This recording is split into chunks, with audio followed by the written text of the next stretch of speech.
Ujjain collector का फरमान, vaccine नहीं तो सैलरी नहीं। वैक्सीन सर्टिफिकेट को ट्रेजरी में दिखाने के बाद ही मिलेगी सैलरी। उज्जैन में सरकारी कर्मचारियों और अधिकारियों को अब वैक्सीन प्रमाण पत्र दिखाने के बाद ही मिलेगी जुलाई माह की सैलरी। उज्जैन कलेक्टर आशीष सिंह ने सभी विभाग प्रमुखों को किए आदेश जारी।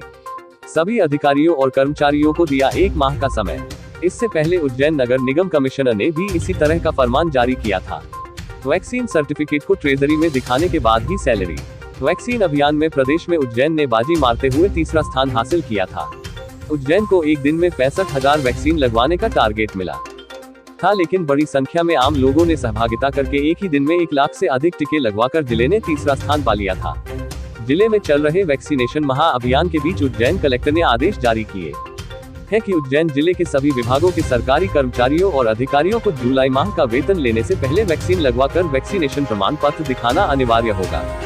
उज्जैन कलेक्टर आशीष सिंह ने सभी विभाग प्रमुखों को 1 माह का समय देते हुए इस संबंध में आदेश जारी किए हैं। कलेक्टर ने जिला कोषालय विभाग को भी आदेशित किया है कि जुलाई माह की सैलरी देने से पहले सभी अधिकारी कर्मचारियों को, चाहे वह दैनिक वेतन भोगी हो, कोई भी शासकीय सेवक हो, सभी के वैक्सीनेशन प्रमाण पत्र एकत्रित कर मुझे सौंपे जाए। साथ ही अन्य विभागों को भी आदेश जारी किए गए हैं। 30 मई को निगम कमिश्नर ने भी निकाला था इस तरह का आदेश। उज्जैन नगर निगम के कमिश्नर क्षितिज सिंघल ने भी वैक्सीन लगवाने को लेकर नगर निगम कर्मचारियों के लिए आदेश निकाला था, जिसमें उज्जैन नगर निगम करीब 1600 कर्मचारियों में से 70% कर्मचारियों ने ही वैक्सीन लगवाया था। इसमें कुछ अधिकारी भी शामिल है। इस कर्मचारियों की इस लापरवाही को देखते हुए निगम कमिश्नर ने भी आदेश निकाला था कि मई माह की सैलरी उन्हें ही मिलेगी जिन्होंने अपना पहला या दूसरा डोज वैक्सीनेशन करवा लिया है। उज्जैन कलेक्टर आशीष सिंह ने कहा कि उज्जैन जिले में वैक्सीन को लेकर लोगों में काफी उत्साह है और लोग बढ़ चढ़कर वैक्सीन लगवा रहे हैं। इस बीच कई सरकारी अधिकारियों और कर्मचारियों ऐसे हैं कि वैक्सीन लगवाने में आनाकानी कर रहे हैं। ये आदेश उन लोगों के लिए ही निकाला है। जुलाई अंत तक का समय उन्हें दिया गया है। सैलरी से पहले उन्हें अपना वैक्सीन सर्टिफिकेट बताना होगा। वैक्सीन नहीं तो सैलरी नहीं का भी आपने आदेश फरमान जारी कर दिया, क्या है सर? तो हम लोग जो प्लानिंग करके चल रहे हैं कि हम लोग अगले महीने ही, अगर हमको पर्याप्त मात्रा में वैक्सीन उपलब्ध हो गई तो 100% वैक्सीनेशन पूरे उज्जैन जिले में पूरा कर दें। और बहुत महत्वपूर्ण भूमिका इसमें हमारे सभी सरकारी विभागों की है। सभी कर्मचारी जो हैं वो लगे हुए हैं इस अभियान को सफल बनाने के लिए। लेकिन ऐसा देखा जा रहा है कई सारे ऐसे डिपार्टमेंट्स हैं जिनके कर्मचारी स्वयं ही वैक्सीनेशन नहीं करा रहे हैं। ये बहुत गंभीर स्थिति है। जब सरकार के लोग ही उदाहरण नहीं सेट करेंगे तो बाकी जनता से फिर हम लोग जो है ऐसी अपेक्षा नहीं रख सकते हैं। तो इसलिए इस तरीके की चीज़ नहीं होनी चाहिए। 1 महीने का टाइम हमने दिया है। पूरे जुलाई भर में सभी लोग वैक्सीन लगवा लें, जितने भी सरकारी कर्मचारी हैं। जुलाई का जो वेतन होगा, जो जुलाई के आखिरी में दिया जाएगा, जब तक वैक्सीनेशन का सर्टिफिकेट प्रस्तुत नहीं किया जाएगा तब तक किसी भी विभाग में नहीं बांटा जाएगा।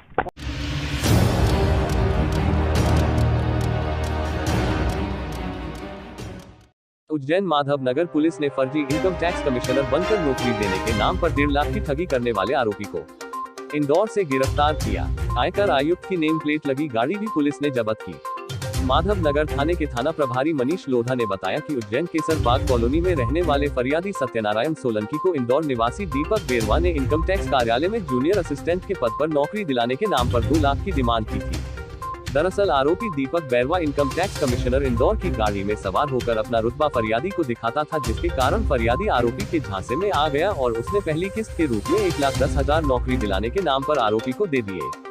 कई दिनों तक जब आरोपी दीपक नौकरी दिलाने के नाम पर लगातार झांसा देता रहा, उसके बाद फरियादी को अपने साथ हुई ठगी का एहसास हुआ तो थाना माधव नगर उज्जैन में आरोपी के खिलाफ धोखाधड़ी की शिकायत दर्ज कराई है।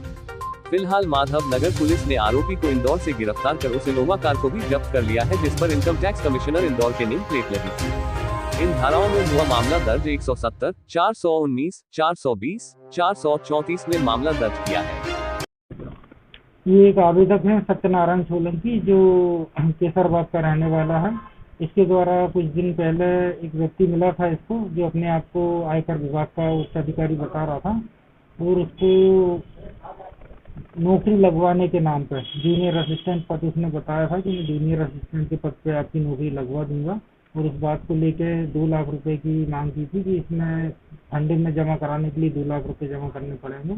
तो उस पर 1,10,000 रुपये आवेदक द्वारा दे दिए गए थे और शेष 1 लाख रुपये और मांग की जा रही थी।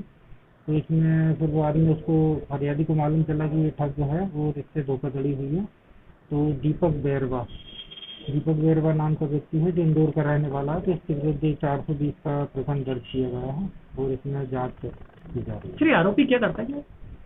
ये प्रारंभिक रूप में पता चला है कि प्रॉपर्टी डीलिंग का भी काम करता है और कोई स्थायी बिजनेस इसका है नहीं। सर इसने अपनी गाड़ी पे आयकर आयुक्त लिखवा रखा है और 0151 गाड़ी का नंबर दिखाई दे रहा है, तो इसमें कैसे ये सर सब कुछ कर पाता था, क्या ये पता? हाँ, फरियादी का कहना है कि वो आयकर आयुक्त ही अपने आप को बताता था और आयकर विभाग की ही गाड़ी उपयोग करता था। तो आरोपी से गिरफ्तारी के बाद पूछताछ की जाएगी कि कौन इसको गाड़ी अवेलेबल कराता था और किस तरह से गाड़ी आयकर विभाग की गाड़ी लेकर आता था। कौन कौन सी धाराएं मामले लगी? इसमें 170, 419, 420, 406 की धाराओं का अपराध पंजीकृत किया।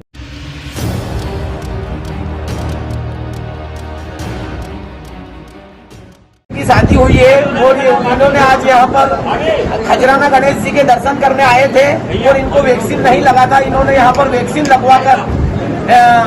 लगवाकर खजराना गणेश जी के आप ये दर्शन करेंगे। इन्होंने एक मिसाल पेश की है। सभी से निवेदन है कि तीसरी लहर से बचने के लिए वैक्सीन अवश्य लगवाए। और जितेंद्र मौर्य जी कुछ कहना चाहेंगे, बताइए।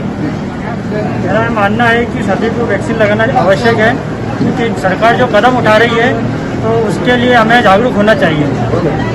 धन्यवाद। जय गणेश। इंदौर के श्री गणेश मंदिर खजराना पर दर्शन करने आए दूल्हा दुल्हन ने पहले वैक्सीन लगवाए, उसके बाद भगवान के दर्शन कर आशीर्वाद लिया। दूल्हा जितेंद्र मौर्य और दुल्हन काजल मौर्य महाकाल कॉलोनी देवास के रहने वाले हैं।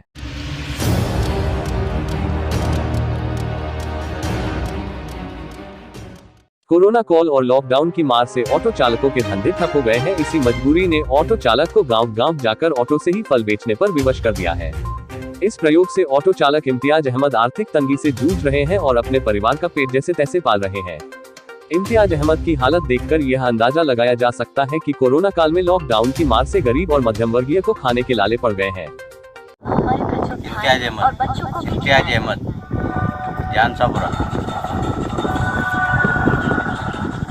आम बेचते हैं। आपके बच्चों के लिए आम बेचते हैं। आम मजदूरी है नहीं है गाँव में, तो क्या करें, गाँव आम बेचते पड़ रहे हैं। रिक्शा से सिटी में चल नहीं रही है। पेट्रोल के गैस के भाव इतने बढ़ते जा रहे हैं कि कोई दिक्कत का बहुत सामना करना पड़ रहा है। बच्चों को लेके घूमते फिर रहे हैं गाँव। धंधा पानी है नहीं है कुछ, क्या करें। ये 2 साल से कर रहे हैं। 2 साल से पहले ऑटो चलाते थे, कोरोना नहीं था जब से, तो कोई दिक्कत ही नहीं थी, चल ही रहा था, सवारी वगैरह मिलती थी।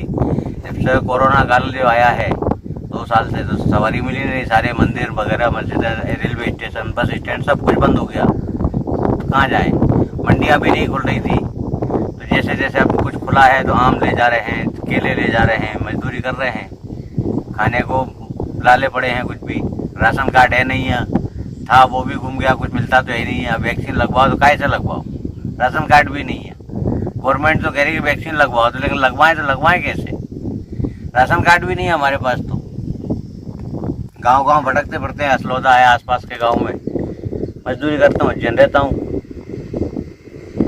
हाँ बताइए। गाँव से भी देते हैं केले, फ्रूट, आम जो कोई अगर गाँव से लेने आता है तो गाँव से भी दे देते हैं। कि लोहा, पतरा, तांबा, पीतल जो भी लाता है उससे भी दे देते हैं। मजदूरी तो करना ही है। अब गांव में किसी के पास तो नकद नोट तो है नहीं है। कोई केले खरीदने के लिए गेहूँ ला रहा है, तो कोई लोहा ला रहा है, तो कोई भंगार ला रहा है, कोई टूटा फूटा सामान ला रहा है, प्लास्टिक ला रहा है, उससे भी ये फ्रूट देते हैं। खरबूज बेचते हैं गाँव में। असलौदा है, ये नई खेड़ी है, भाऊ खेड़ी है, पान बिहार है, गटिया है, जिधर भी मतलब निकल जाए। देश विदेश गांव शहर सब पे नजर, सबकी खबर, नया रूप है, नए है रंग, सबको समेटे अपने संग।